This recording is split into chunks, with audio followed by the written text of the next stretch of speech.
Roger, when I was a teenager back in the 1970s, I remember a song that came out talking about the age of Aquarius. Mm-hmm. And since then, we've seen the development of the New Age, and I wondered if back when you were involved in spirit worship, if they talked about New Age at all.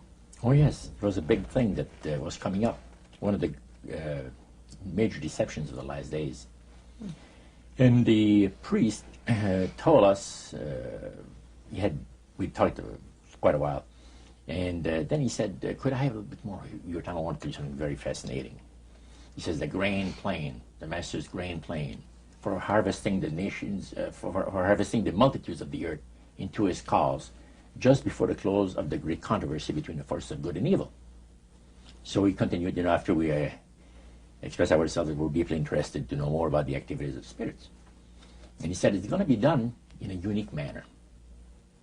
This grand plan is going to take people are going to eat the stuff. Because it says spirits, demon spirits, will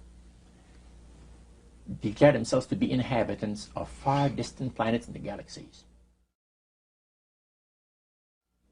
that are coming to warn the inhabitants of planet Earth of the impending destruction of the planet unless something seriously proper is done to avoid it.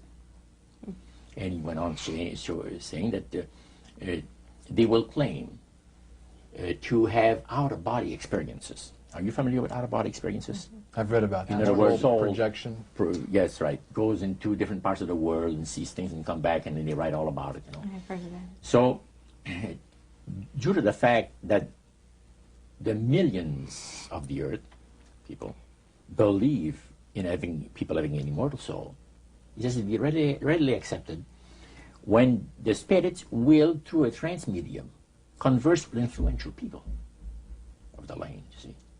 Now, what is a trance medium? It's a channeler today. What is known today as a channeler? Channeler, yeah. Okay. Shirley MacLaine's experience of getting involved with spiritism and with the inhabitants of far distant planets in the galaxies, I taped the whole thing. It's 3 hours. And you were hearing the fulfillment of what this high priest had said 45 years ago. Yeah, exactly. So he went on explaining about the fact that the spirits will show themselves willing to give valuable guidance that will not only help people avoid the destruction of the planet, but it will cause them to enter into a higher state of existence.